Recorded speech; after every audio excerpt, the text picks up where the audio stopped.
प्रिय मित्रों, नमस्कार। आप सभी का हमारे YouTube चैनल पर स्वागत है। मित्रों, जैसा कि आप लोग जानते हैं कि हम लोग जो है ज्योग्राफी की कक्षाएं जो है चढ़ा रहे हैं। भारत का भूगोल हम लोग पढ़ रहे हैं और उसमें जो है हमने पीछे पढ़ भी चुके हैं। आज हमारा ये अगला लेक्चर होगा, ठीक है। तो इसमें हम लोगों ने अब तक जो है ट्रांस हिमालय यानी कि ट्रांस हिमालय के अंतर्गत हमने जो है काराकोरम श्रेणी, लद्दाख श्रेणी और जास्कर श्रेणी, इन तीन श्रेणियों के बारे में हम लोग पढ़े। आज हम जो है उसके बाद बृहद हिमालय, लघु हिमालय और शिवालिक हिमालय के बारे में अध्ययन करेंगे। आइए हम लोग समझते हैं, जानते हैं कि क्या लघु हिमालय, बृहद हिमालय या शिवालिक की श्रेणियों की विशेषता है। इसको हम लोग जानने का प्रयास करते हैं, ठीक है। तो धीरे धीरे हम लोग इस बात को समझेंगे और फिर समझ के जो है यहाँ पे अपने नोट्स बुक में उसको नोट करेंगे।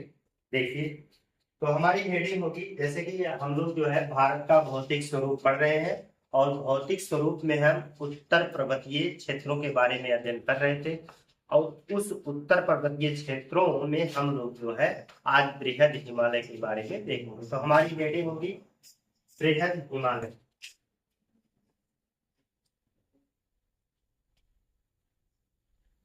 इससे बृहद हिमालय या महान हिमालय या हिमाद्री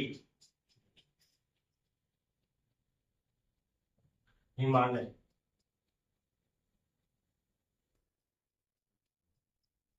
तो इसका नाम जो है चाहे हिमाद्री हिमालय कहिए, चाहे बृहद हिमालय कहिए या महान हिमालय के नाम से जानी जाती है, तो हमारी हेडिंग हो जाएगी। तो जैसा कि आप लोगों को पता है कि भूगोल का अध्ययन करने के लिए मैप बनाना जरूरी है, तो हम लोग एक साथ मैप बना लेते हैं। जैसे उत्तरी भारत के बारे में हमें अध्ययन करना, तो हम केवल उत्तर भारत का ही मैप बनाएंगे।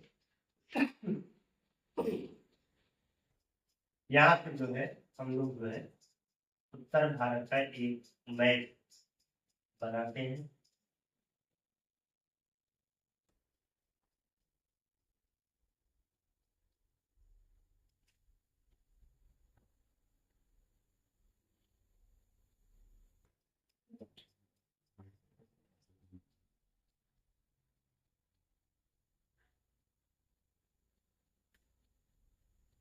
बस हम लोग इस तरीके से एक उत्तर भारत का मैप बना देते हैं और यहाँ पर हम लोग जो है एक हिमालय बना देते हैं, जिसे हम कहते हैं बृहद हिमालय। इसको नाम दे दीजिए आप लोग बृहद हिमालय।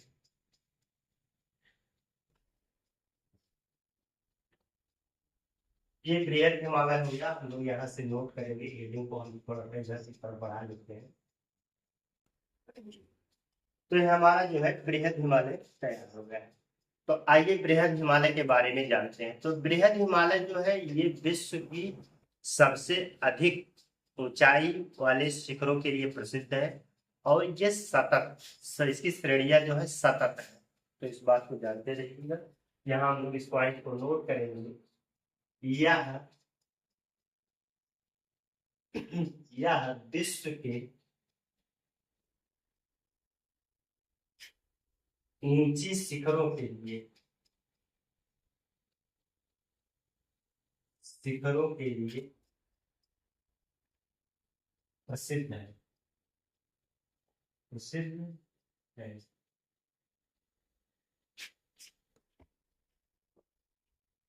या इसी पॉइंट को यहाँ और लिख लीजिएगा। यह एक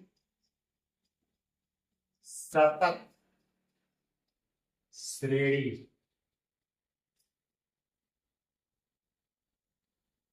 वाला पर्वत है। कैसा पर्वत है यह? सतत श्रेणी वाला पर्वत, मतलब ये जो है ये लगातार इसी तरीके से है, बीच में जो है यहाँ कटिंग पिटिंग नहीं हुआ है। तो ये सतत श्रेणी वाला एक पर्वत शिखर है। इसके बाद जो है इसकी लंबाई, हालांकि हम लोगों ने पहले पढ़ा था कि पूरा जो हमारा बृहद हिमालय है इसकी लंबाई 2500 किलोमीटर यानी कि 2500 किलोमीटर है। इसकी लंबाई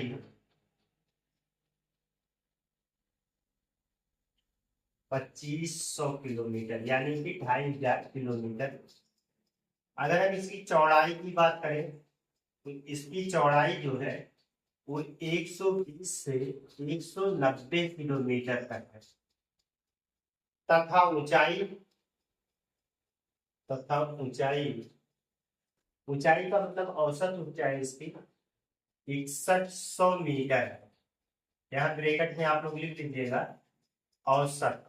ठीक है, इसकी औसत ऊंचाई जो है वो 6100 किलोमीटर।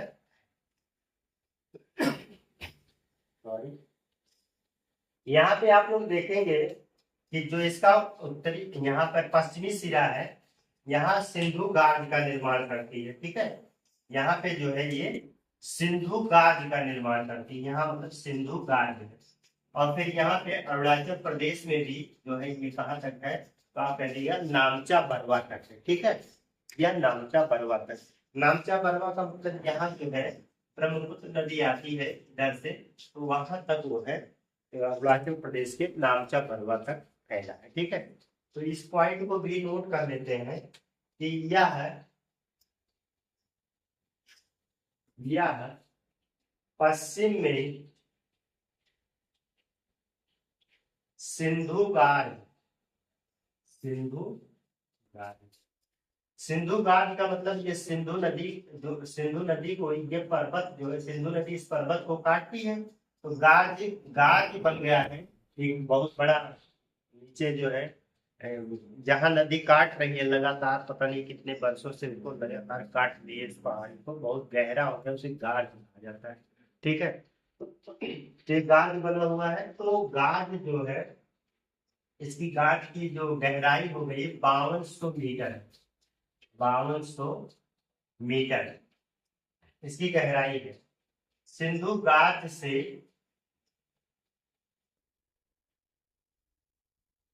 अरुणाचल प्रदेश के नामचा बरवा तक फैला है, या फैली है। नामचा बरवा तक फैली, इस बात को जानते रहिए।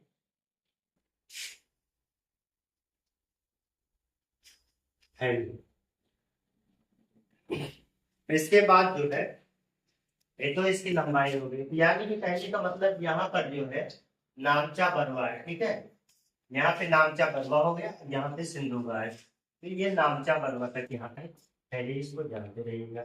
अब इसमें जो है हमारा अगला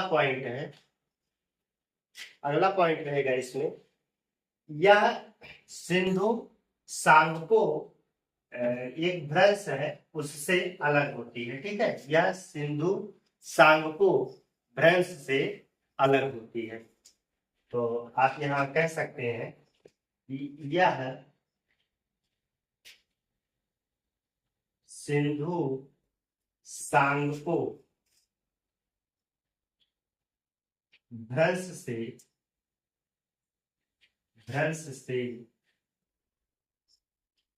अलग होती है। कहने का मतलब ये हुआ कि यहाँ पे जो है आप देखेंगे कि यहाँ पे सिंधु नदी बह रही है, इधर की तरफ एक जो है ब्रह्मपुत्र नदी बह रही है। तो वही कह रहा है ब्रह्मपुत्र नदी को सांगपो नदी कहा जाता है।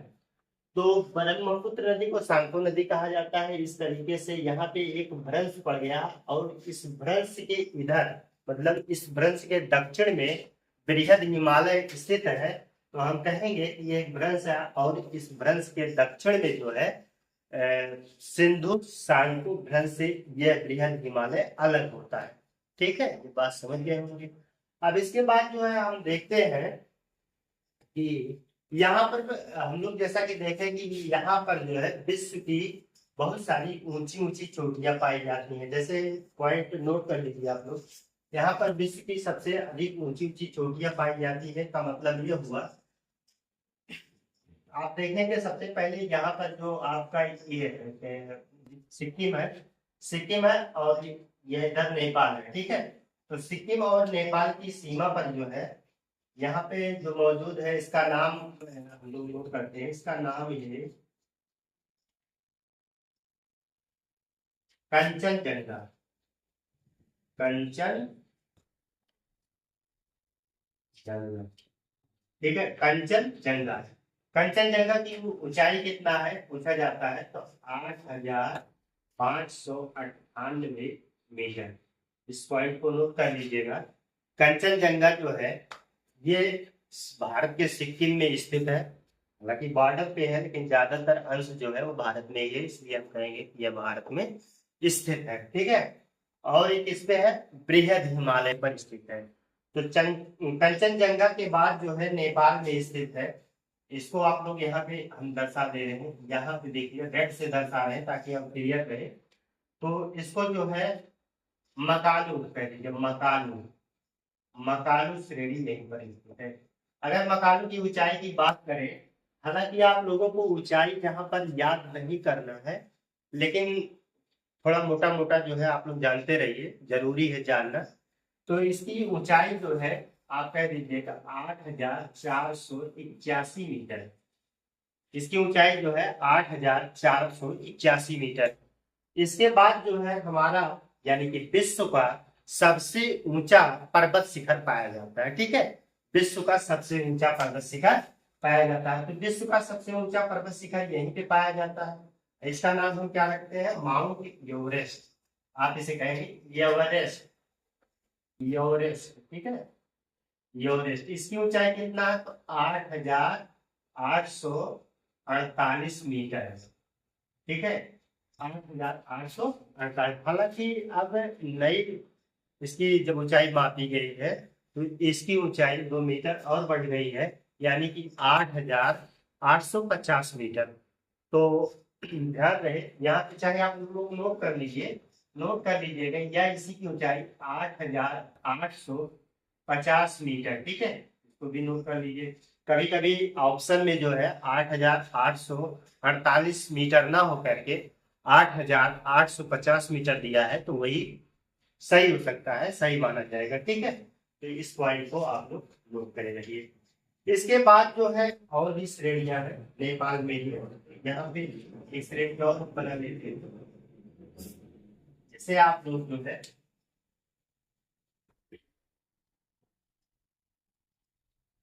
इसको जो है नाम दे देते हैं अन्नपूर्णा। ठीक है, इसका क्या नाम है, अन्नपूर्णा। इसके बाद जो श्रेणी है इसको आप लोग अन्नपूर्णा नाम दीजिए। ठीक है, अन्नपूर्णा हो जाएगा। इसके बाद और श्रेणी है, उसको भी नोट कर लीजिए। इसका नाम है जो है नेपाल में ही है धौलागिरी। ठीक है, क्या कहेंगे आप लोग इसको, धौलागिरी। नोट कर लीजिए, थोड़ा हमें नोट कर दे रहे हैं यहाँ पे, धौला धौलागिरी है। इसके बाद धौलागिरी के बाद आप उत्तराखंड में आएंगे तो उत्तराखंड की एक चोटी है जिसका नाम है नंदा देवी। कौन सी चोटी है, नंदा देवी। तो नंदा देवी को भी आप लोग यहाँ पर नोट करेंगे। ये उत्तराखंड है, उत्तराखंड में जो है आप लोग यहाँ नंदा देवी को नोट कर लीजिए, नंदा देवी। थोड़ा पेन इस्तेमाल करके यहाँ पे नंदा देवी, नंदा। हालांकि ये बृहद हिमालय पर स्थित है। तो हमने यहाँ पर और ऊंचाइयों को नहीं दर्शाया है ताकि आप लोग को सहूलियत रहे। ऊंचाई लिखने से आप लोग जो है कंफ्यूजन में रहेंगे।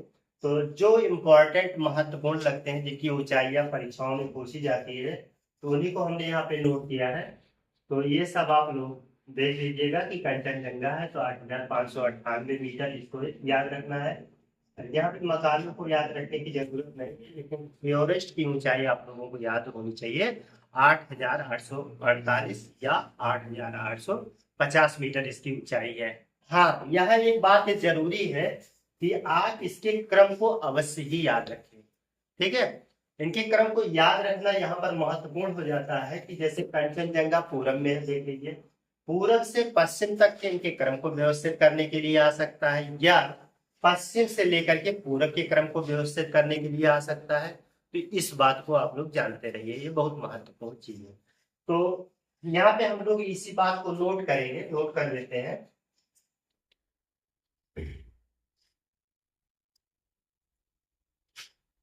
इसके प्रमुख शिखर एवरेस्ट, मकालू,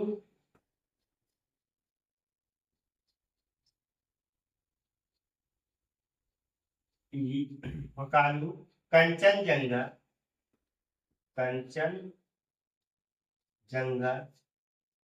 कंचनजंगा, अन्नपूर्णा,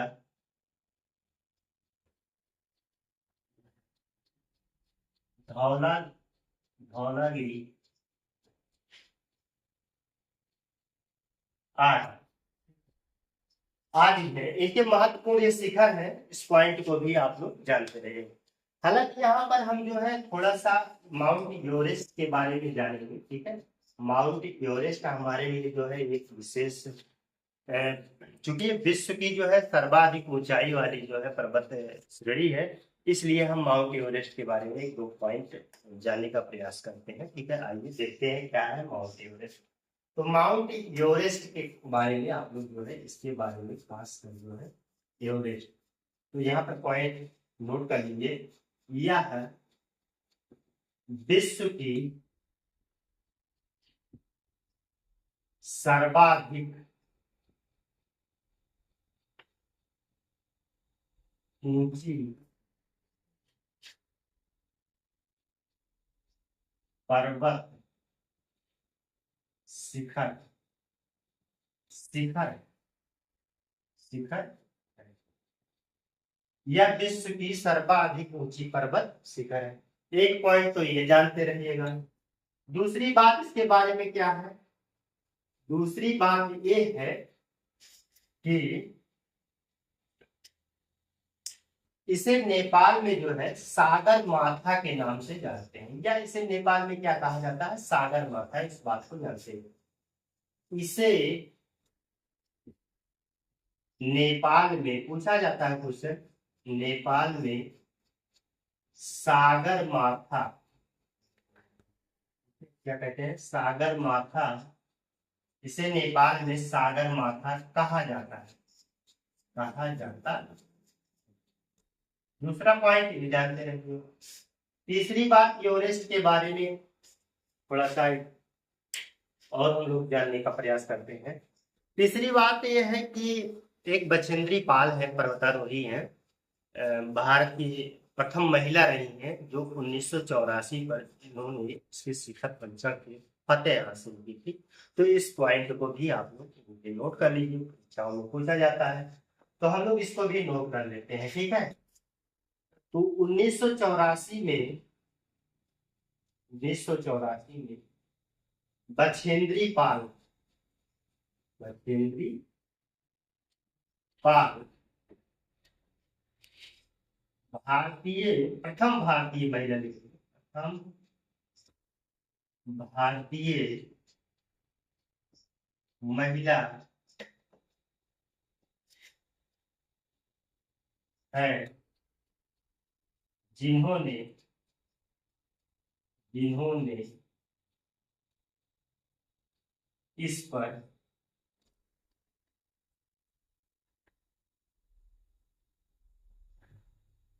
चढ़ाई में सफल हुई, ठीक है। ये प्रथम भारतीय महिला है जिन्होंने जो है 1984 में इस पे जो है यहाँ पे जो लिए सफलता हासिल की, मतलब ये चढ़ चुकी थी, पहली महिला है, तो इनको इसने सफलता मिली। तो ये हमारा रहा जो है महान हिमालय के बारे में। तो एक बार आइए हम लोग फिर से इसका अध्ययन कर लेते हैं।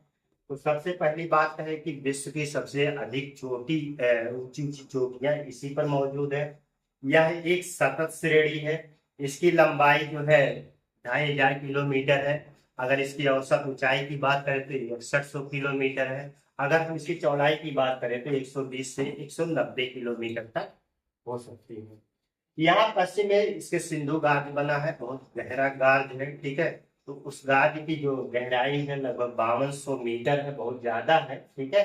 और इसके बाद अरुणाचल, अगर पूर्व में देखेंगे तो अरुणाचल प्रदेश में नामचा पर्वत तक फैली हुई है।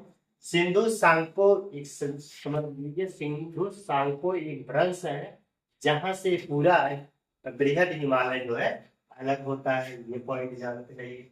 फिर इसके प्रमुख शिखरों के बारे में जानते, जैसे एवरेस्ट, मकालू, कंचनजंगा। हालांकि हमने फिगर में दर्शाया है, इस फिगर में महत्वपूर्ण ये है कि इसका क्रम आप लोगों को याद रहना चाहिए, ये बात बहुत महत्वपूर्ण है, ठीक है।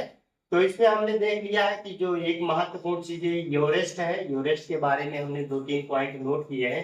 यह विश्व की सबसे अधिक ऊंची पर्वत शिखर है, जैसा कि आप लोगों को पता है। इसकी ऊंचाई भी देख लीजिए 8,848 मीटर है।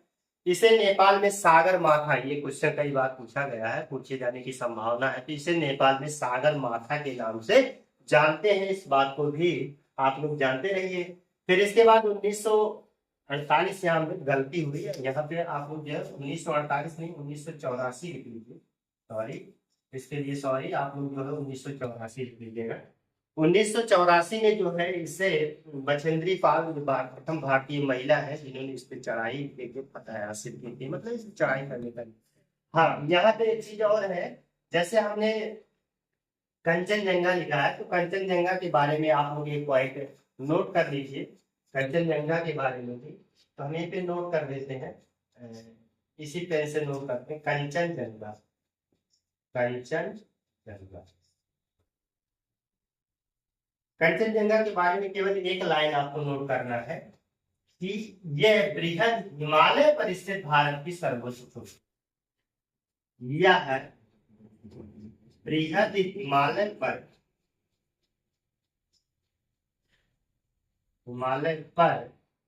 स्थित भारत की सर्वोच्च चोटी, सर्वोच्च चोटी है, चोटी है मतलब शिखर है, ठीक है। तो इस पॉइंट को यहाँ पर आप लोग नोट करेंगे। तो हम लोगों का ये बृहद हिमालय था, ठीक है। तो आप लोगों ने बृहद हिमालय के बारे में सीखा, जाना। अब जो है हम इसके बाद जो है लघु या मध्य हिमालय के बारे में देखते हैं। लघु या मध्य हिमालय, या इसी को जो है हिमाचल हिमालय भी कहा जाता है। तो हम लोग देखते हैं, तब तक आप लोग जो है इसका स्क्रीनशॉट ले लीजिए, या ले लीजिए, मैं बगल हो जाता हूँ, आप लोग इसका स्क्रीनशॉट ले लीजिए।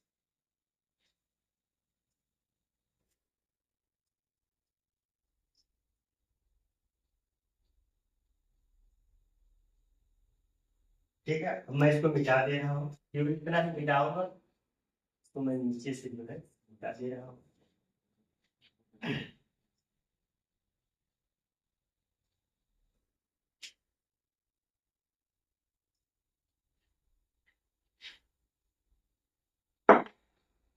अब यहाँ पर हम लोग जो है दूसरी हेडिंग हमारी होगी मध्य, या इसी को कहा जाता है लघु, या इसी को कह दीजिए हिमाचल हिमालय, हिमालय, ठीक है। आइए अब हम लोग जो है इसके बारे में जानने का प्रयास करते हैं। तो जस्ट इसी के समांतर, इस तरीके से आप लोग देखिए, इसी के समांतर जो है, इसी के समांतर जो है एक हिमालय है, मतलब बृहद हिमालय के समांतर या बृहद हिमालय के दक्षिण में एक हिमालय है जिसे लघु हिमालय या मध्य हिमालय के नाम से जानते हैं। तो सबसे बड़ी बात तो ये, सबसे पहला पॉइंट हम लोग यही नोट करेंगे कि ये बृहद हिमालय के दक्षिण में स्थित है, ठीक है। इस बात को हम लोग नोट करेंगे। तो आइए नोट कर लीजिए कि यह है बृहद हिमालय, बृहद हिमालय के दक्षिण में स्थित है,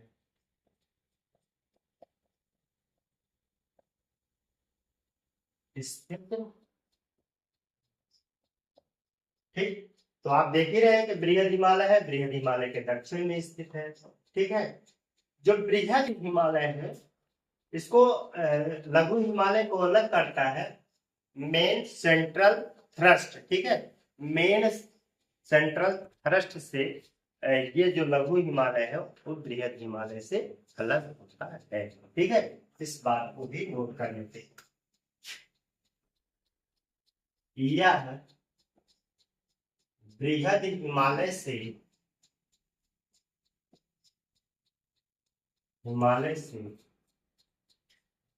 मेन सेंट्रल थ्रस्ट, ये इसी को एम सी टी द्वारा अलग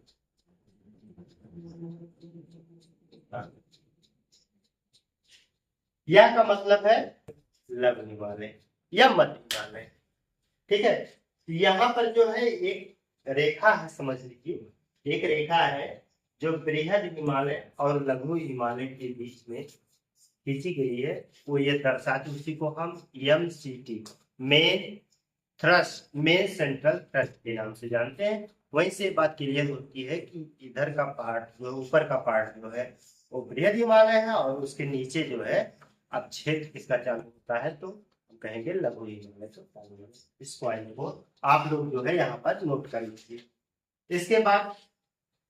इसके बाद जो है जैसा कि आप लोगों ने देखा कि ये हमारा जो बृहद हिमालय था वो एक सतत था, लेकिन जो ये लघु हिमालय है ये सतत नहीं है बल्कि बीच में कटा पीटा हुआ है, तो इसका अलग अलग क्षेत्रों में अलग अलग नाम रखा गया है, ठीक है। तो इस बात को जानते रहिए आप लोग।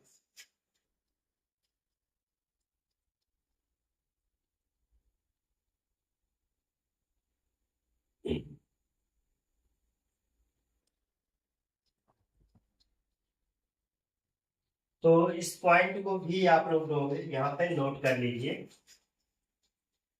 यह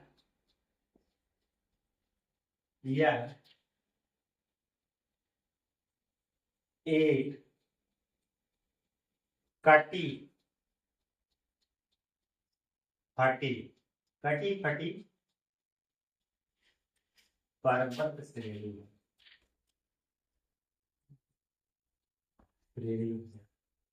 कहने का मतलब है कि ये सतत श्रेणी नहीं। अच्छा, इसकी लंबाई अगर हम देखें तो लंबाई तो ऑलरेडी सभी लगभग लगभग बराबर ही है। लगभग बराबर होने का मतलब सतत है, तो बृहद हिमालय के बराबर ही सबकी लंबाई है। हालांकि चौड़ाई में परिवर्तन हो सकता है, चौड़ाई में कुछ कम हो सकती है, ठीक है। लेकिन अगर इनकी लंबाई क्योंकि ये इसी के समानांतर है तो लंबाई 25 किलोमीटर यानी कि 2500 किलोमीटर ही होगी, ठीक है। और रही बात ऊंचाई की, तो ऊंचाई में भी परिवर्तन आ सकता है, कम ऊंचा है, ठीक है। इस बात को भी थोड़ा सा हम लोग चाहे नोट कर ले, आप लोग जो है तो इस बात को नोट कर लीजिए कि इसकी लंबाई अगर देखें इसकी लंबाई में कोई परिवर्तन नहीं होगा। इसकी लंबाई 2500 किलोमीटर, ठीक है, 2500 किलोमीटर है। चौड़ाई इसकी जो है 60 से 80 किलोमीटर है। अगर चौड़ाई की बात करें, चौड़ाई चौड़ाई 60 से 80 किलोमीटर तथा ऊंचाई जो है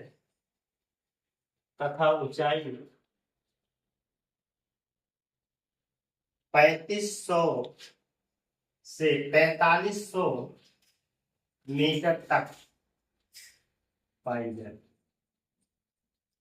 जाती। ये इसकी जो है लंबाई लंबाई सभी की, चाहे आप जो है लघु हिमालय पढ़े चाहे बृहद हिमालय पढ़े या उसके बाद शिवालिक पढ़ेंगे, तो लंबाई है क्योंकि इसी बृहद हिमालय के समानांतर ही है, ये लंबाई सभी की 2500 किलोमीटर है। हालांकि चौड़ाई में और उसकी ऊंचाई में परिवर्तन आता रहेगा, ठीक है। तो इस बात को आप लोग जानते रहिए।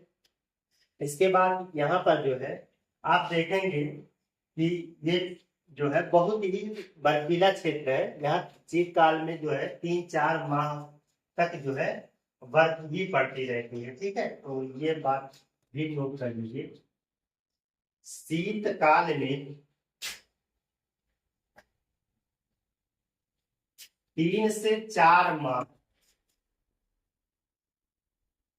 बर्फ पड़ी रहती है, ठीक है, रहती। हालांकि ये जिक्र हम लोगों ने बृहद हिमालय में नहीं किया, लेकिन हमने उसके हेडिंग में ये बता दिया था कि हिमाद्री हिमालय। हिमाद्री का मतलब है कि जहां साल भर यानी कि हमेशा बर्फ से ढकी रहती है, यहाँ की श्रेणियां जो है हमेशा बर्फ से ढकी रहती है, हिमाद्री, ठीक है। तो वहां पे तो ये बृहद हिमालय वाले पे हमेशा बर्फ से ढकी रहती है, लेकिन यहाँ पे आप जो है शीतकाल में बर्फ मिलेगी, 3-4 महीने बर्फीला क्षेत्र होगा तो ये बर्फ यहाँ पे पाई जाएगी, ठीक है। इस बात को आप लोग, तो यहाँ पे बर्फ पड़ी रहती है, ध्यान को दीजिएगा।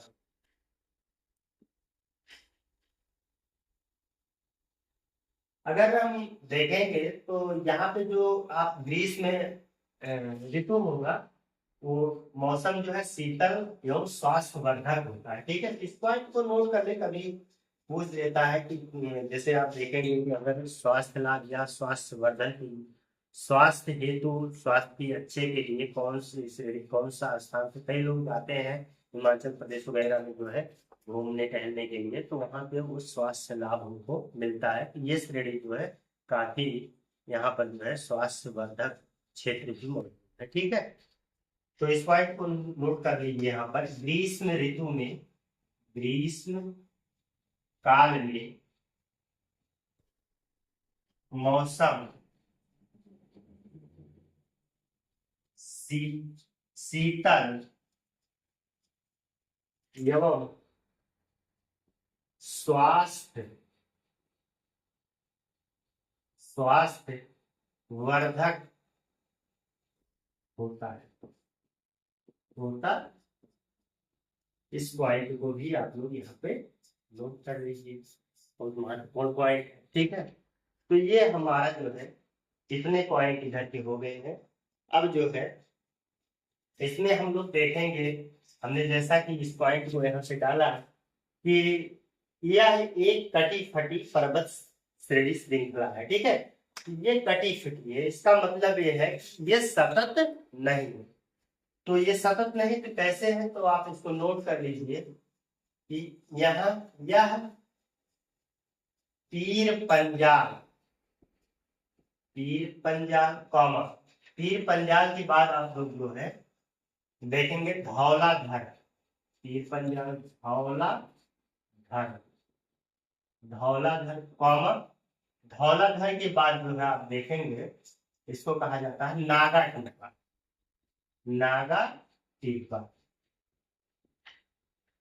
नागा टिब्बा के बाद आप देखेंगे महाभारत श्रेणी, महाभारत श्रेणी या श्रेणियों के रूप में है।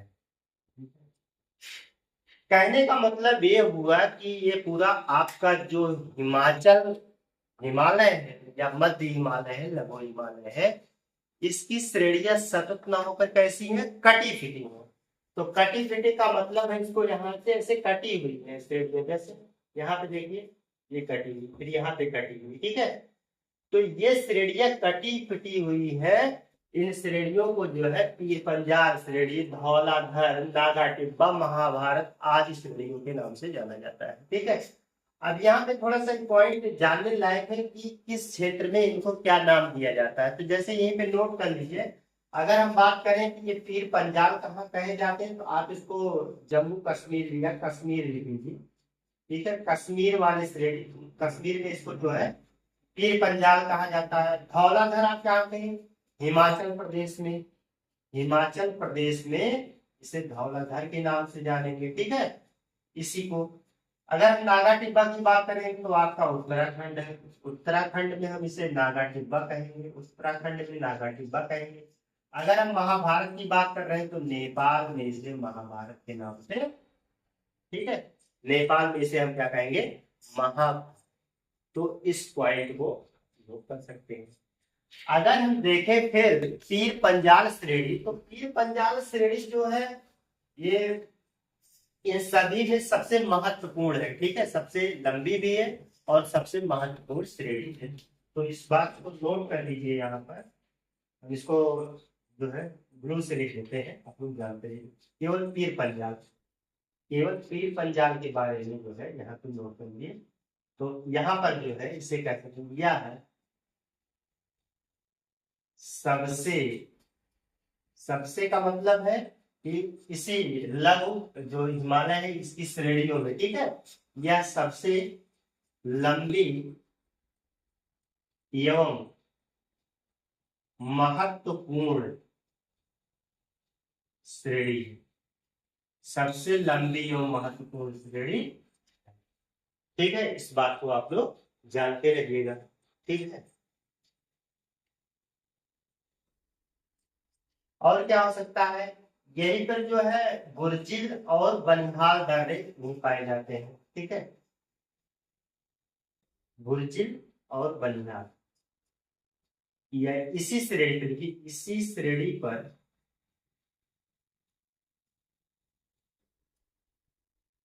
गुरजिल एवं बनिहाल दर्रे, ठीक है, क्या है, दर्रे, ठीक।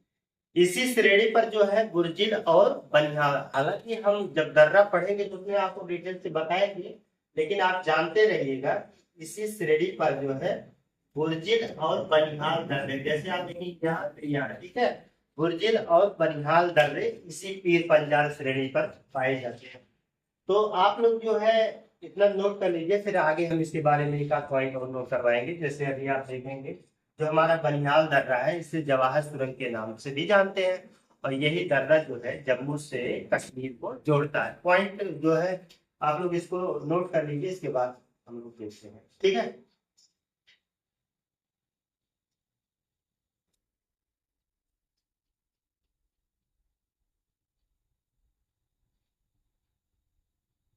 तो इसको हम मिटा देंगे, फिर तो पॉइंट और लिखेंगे इसी के बारे में।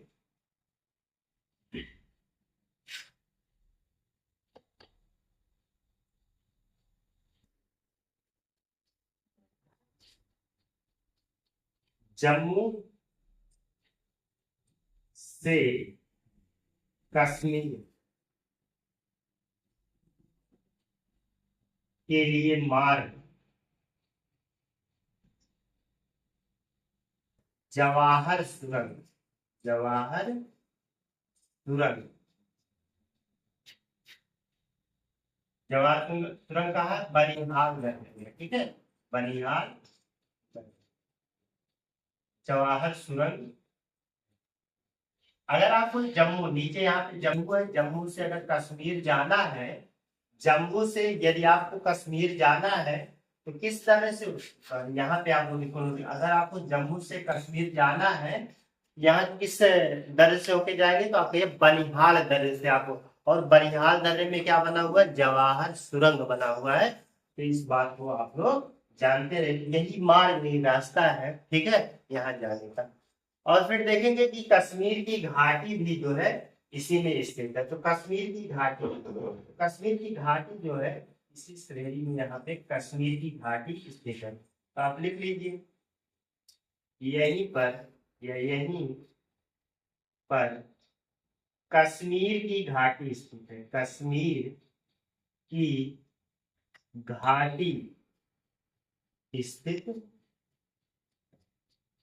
इस पॉइंट को भी आप लोग यहाँ पे नोट कर लीजिए, ठीक है। तो ये इतना रहा, इसको आप लोग जो है स्क्रीनशॉट ले लीजिए, नोट कर लीजिए। बहुत महत्वपूर्ण चीजें हैं, हम लोग ने आपको बहुत ही महत्वपूर्ण चीजें बताई है। इसको आप लोग जो है भली भांति इसको देखते रहिए, पढ़ते रहिए, बार बार इसको रिवाइज करते रहिए, ताकि आपको ये बात समझ में। इसके बाद हमारा एक और लास्ट में बचता है, उसको भी हम एक बार देख लेते हैं, शिवालिक। फिलहाल इतना आप लोग इसका स्क्रीनशॉट ले लीजिए, फिर इसके बाद हम आगे देखते हैं।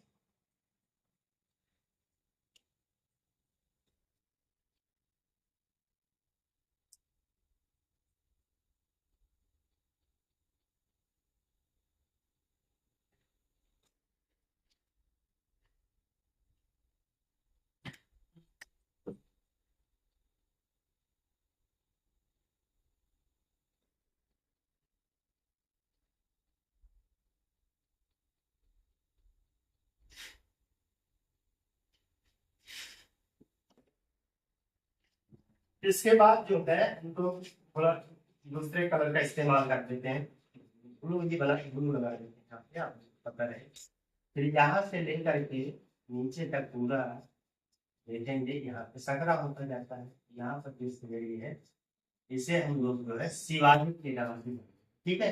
कौन सी श्रेणी कहेंगे? शिवालिक श्रेणी। हेडिंग डाल देते हैं हम लोग जो है शिवालिक श्रेणी।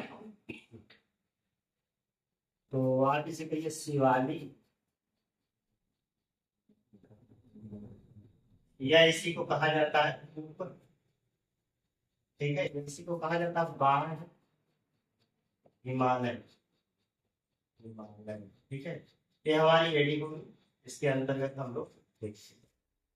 तो सबसे बड़ी बात तो यही है कि ये सबसे पहली बात है, बड़ी बात क्या, सबसे पहली बात है कि ये लघु हिमालय के दक्षिण में स्थित है। बहुत सरलता से आप लोग बात को समझिए, एकदम सिंपल तरीके से समझिए, जैसे मैप में बना हुआ, हमें बस उसी को थोड़ा डिस्क्राइब कर देना है बस, ठीक है। बहुत सरलता से, सहजता से और सटीकता से बात को समझने का प्रयास करेंगे तो बहुत आसानी से सारी बातें आप लोगों को समझ में आ जाए। बहुत कठिन नहीं है, बस जरूरत ध्यान देने की है, सब आ जाएगा, ठीक है। तो आप देखेंगे कि भाई इसमें क्या समझने की बात है। आप बस कह दीजिए लघु हिमालय के दक्षिण में स्थित है तो शिवालिक है। पहला पॉइंट यही आप लोग नोट कर लीजिए, इस पॉइंट को नोट करिए। यह लघु हिमालय के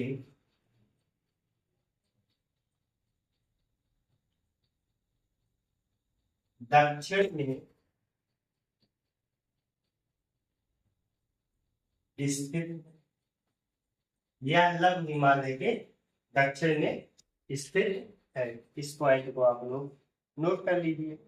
इसके बाद जो है आप देखेंगे कि यह है, अगर आप देखिएगा तो इसके बीच में भी जो एक फाल्ट है, ठीक है, जिसे MBF मेन बाउंड्री फाल्ट के नाम से जानते हैं। यानी कि मेन बाउंड्री फाल्ट किसके किसके बीच में है, तो आप कह दीजिएगा लघु हिमालय और शिवालिक हिमालय के बीच में है। तो यहाँ पे आप लोग नोट करिए कि ये है लघु हिमालय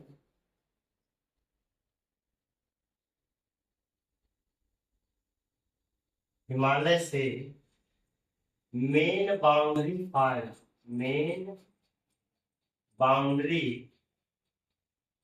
फाल्ट यानी कि MBF द्वारा अलग होती, अलग होती, ठीक है। इस पॉइंट को नोट कर लीजिए। जैसे हमने यहाँ पर देखा था कि MCT मेन सेंट्रल थ्रस्ट था, अब उसके बाद यहाँ पे क्या है MBF मेन बाउंड्री फाल्ट है, ठीक है। तो ये इसके द्वारा इससे अलग होती है, ठीक है। इस बात को आप लोग जानते रहिएगा। अब जो है इसके बाद आप देखिए कि अगर हम इसके लंबाई की बात करें तो लंबाई हमने बताया था कि लंबाई सभी एक समान है।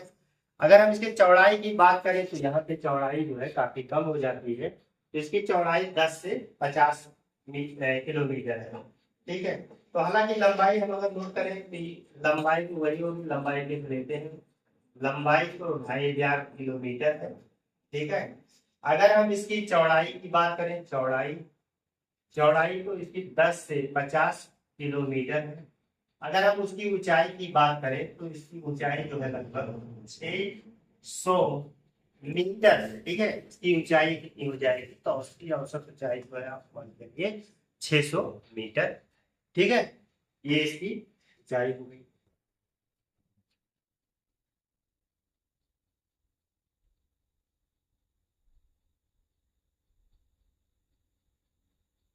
तो इस चीज को आप लोग जानते रहिए ना, ठीक है। तो शिवालिक हिमालय दक्षिण में अग्रभ्रंश द्वारा गंगा के मैदान से अलग होता है। इस पॉइंट को भी नोट करेंगे हम लोग। तो शिवालिक हिमालय जो है, देखिए आप यहाँ पे आप अगर देखेंगे तो अब यहाँ तराई का क्षेत्र आ जाएगा, ठीक है, तराई वाला क्षेत्र आ जाएगा, सबसे पहले भाबर आ जाएगा, फिर तराई आ जाएगी, ये सारे क्षेत्र यहाँ पे चालू हो जाएंगे। लेकिन आप देखेंगे यहाँ से फिर जो है गंगा नदी बहने लगेगी, फिर कुल मिला के गंगा का मैदान आ जाएगा। ठीक है, ये पूरा भाग जो है गंगा का मैदान आ जाएगा।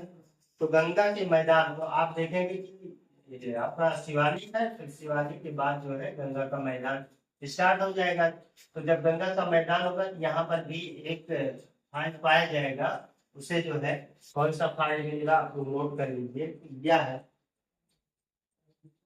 यह है ऐसा नोट करें कि आप यह गंगा के मैदान, यह गंगा मैदान, यह गंगा मैदान से, गंगा मैदान से आप कहिए अग्रभ्रंश,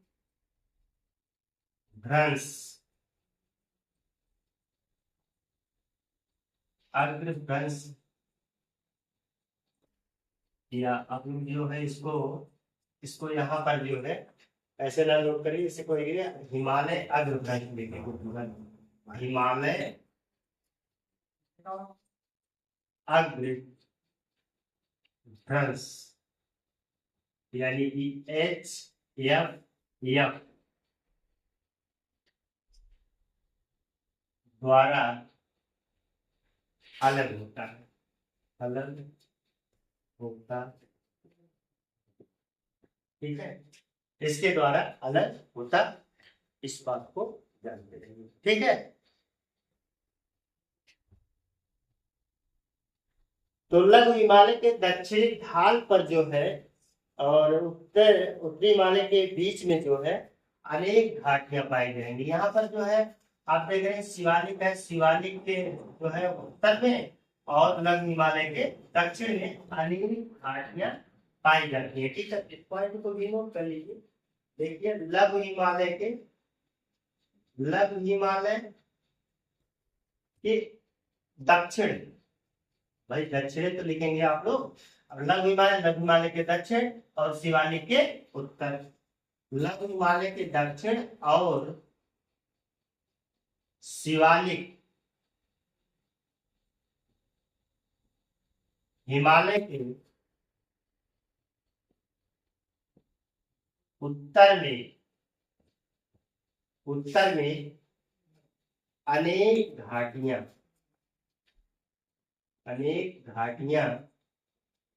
पाई जाती, अनेक घाटियां पाई जाती हैं। ठीक है, तो अनेक घाटियां जिसमें क्या मिलेगा, पूर्णधारी वन, घास, ठीक है, आदि के मैदान मिलते, आदि मिलते इस बात। जैसे आप घास में यहाँ देख लीजिए, घास में मूल रूप से जो है यहीं पर जो है आप देखेंगे प्यार भूग्याल। ठीक है, इसे नोट कर लीजिए। यहाँ भूग्याल एवं प्यार घासें मिलती। किस प्रकार की घासें मिलती हैं, काफी मुलायम घासें होती हैं, भूग्याल और प्यार यहीं पे पाई जाती है। तो मित्रों आप लोगों ने देखा कि जो है हमने बृहद रूप से जो है बृहद हिमालय या महान हिमालय, इसके बाद लघु हिमालय और अंत में जो है हमने शिवालिक हिमालय के बारे में काफी विस्तृत चर्चा की है। तो हम आप लोगों से ये आशा करते हैं कि हमने बहुत अच्छी तरीके से इसको जाना। ठीक है, और आप लोगों के लिए ये अच्छा होगा कि आप लोग इसको बार बार रिवाइज करते रहिए, देखते रहिए, ताकि ये आप लोगों को काम आता रहेगा। और फिर जो है हम आपसे फिर मिलते हैं एक अगले क्लास के साथ, एक बेहतरीन क्लास के लिए। तब तक के लिए आप सभी को धन्यवाद।